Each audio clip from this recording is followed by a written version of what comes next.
I just want to counter that and say that I think we need to be very careful with this. Right. And the law of unintended consequences comes in here a lot. Right. For example, if we're going to fine somebody $50 for not cutting their lawn, and it's going to cost us $100 to collect on that $50, right. It doesn't make any sense, business sense for us to actually do that. Right. And that's the biggest disincentive towards instituting fines. Right. There are other ways we could go about getting people to change. For example, we could post their name on as a validator. I mean, the embarrassment factor is a big one. Yeah, Rather than trying to If a big pushing lawn is not embarrassing enough, then their name being out there is not most of the time, when you send a letter, you're sending a letter to their house. You send a letter to their house, and the only person who sees it. The mess. So if they're not embarrassed by that mess that everyone sees, putting their name up there is not going to embarrass them. I think the question there, the problem there is, if we had them posted, then we would know that something is at least being done about it. Because just because you have a messy yard, yeah, I got a messy yard, but does anybody do anything about it? Yeah, so if you haven't posted that, hey, this has been privacy. Sure, can you look into it? Yeah, that would be my concern. Something like that. There might be a reason why they're not taking care of it. That has nothing to do with you know, they could be sick, they could be in bankruptcy. You just can't. Now, is it the issue of so that other neighbors will know that something is being done about it? Is that what you mean when you want to post it? Well, I think even with the AAC request, I mean, I think it's an issue. Okay, we see somebody working on their house, doing something, roof, painting the door, whatever, and we wonder, has this been approved by the committee? That's one aspect. Another aspect is you see somebody's yard's all a mess, and you wonder, was anything being done about that? Now, Phil's made a good point, it could be something going on in the house. And I guess, I don't know, maybe we need to be more cohesive with neighbors to understand what our neighbors are doing and whatnot. Well, notice going out for every time anybody gets a letter about anything? No, I'm not suggesting they'll put up a notice or put people's name up every time they have a violation because that send a letter. But I'm saying like the third notice where you're actually trying to collect from these people and get them to move and they haven't done anything, then I'll suggest we actually do something like that. It doesn't necessarily need to be that, it could be anything else. I am very much against this finding things because of the mess it got us the last time.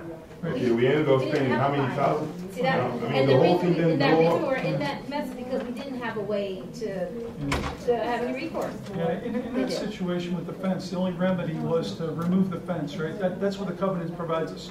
We have the ability to remedy the situation by hiring somebody to correct it. Now, the board at the time decided not to send somebody in there because it was a hostile situation, and they don't want to put somebody's safety at risk, tearing that guy's fence down and having him go ballistic or shoot them or something. I'll maintain my objection and still say that I'll hate for us to develop a situation like that again. Oh, just definitely. I agree collect a small 100%. fine And we definitely, I think the whole board agrees. We don't want to repeat anything like that again. It was a terrible episode. Peer pressure always works very well. One thing I noticed the other day in our neighborhood is someone had casually attached an empty bag of fertilizer to the mailbox of one of their neighbors as a hint that maybe they do have a weed problem. So what did the neighbors say? it wasn't me, but I noticed it's actually a different stream. The homeowner actually did that himself because he had put fertilizer down and didn't want dogs walking on it. Oh, I see. Right. Well, and that's the same thing about it. I mean, you know, try to talk to your neighbors. Sometimes that works very well too. You know, we hear complaints about dogs going on others. Seriously, there's not really much we can do about it. You know, here's one way to treat that. Every time that your neighbor's dogs come there, and especially if they walk them and they do something on your lawn, give them walk across the street, put $1 in their mailbox, and then do that for 2 weeks. And then after 2 weeks, stop. And I guarantee you, they're not coming on your yard anymore after that. They're like, you're not paying me, I'm not coming back. And whoever's going around and looking at these properties and sending out these letters, do they ever knock on the door and say, look, you know, or can you not do that? That's confrontation, and we don't want anyone to be confrontation. That's why we send letters. That's worse.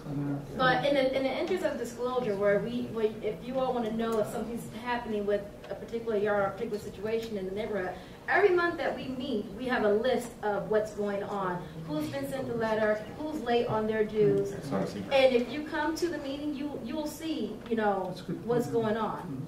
So, and everyone's invited to the meeting every month. You're right. It's at my house. well, not at the same time.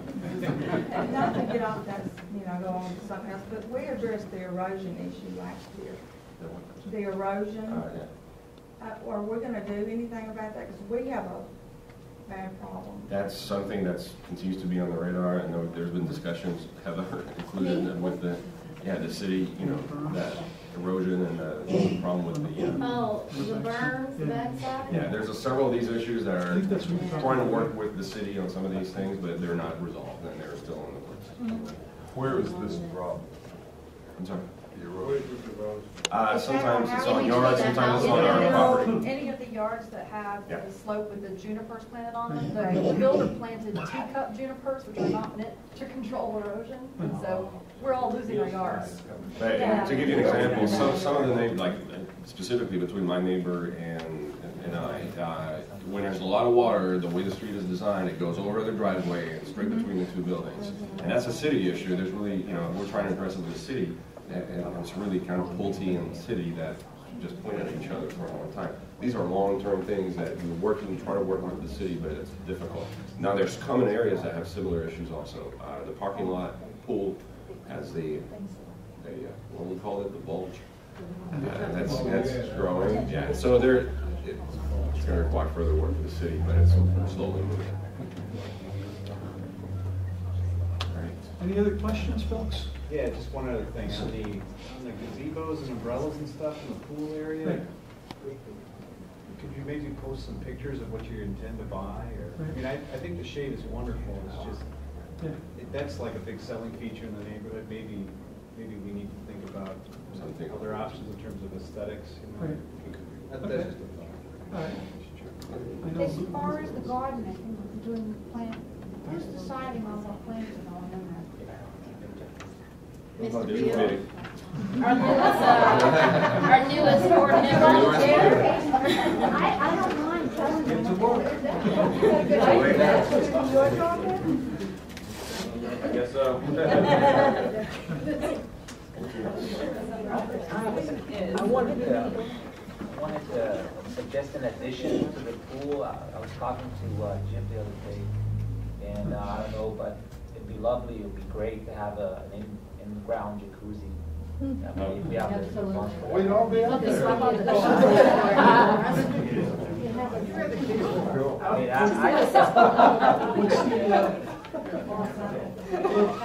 Let's see, because that would be a large project. Let's see some hands, like what would be a consensus on that?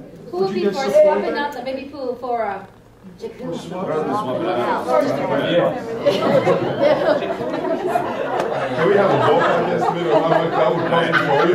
No, And the we elected the board. And here's the thing. I mean, we ask that because there is real interest in the, and it's not something we can go and investigate. But if there's not a lot of interest in it, really, then so if there is real interest, then please raise your hand. And then, with a nice show of hands, then. Well, I would, in the whole concept of being fiscally responsible, I don't mind paying the $15, extra Right. and the increased dues. Right. But we shouldn't be increasing our dues and then coming up with all these extra things that are going to cost a ton of money. Right. I mean, I think we need to be responsible, Right. just like we are as individuals, and we need to be very mindful of the cost, and I don't want to keep adding projects and then our fees keep going up and up and up.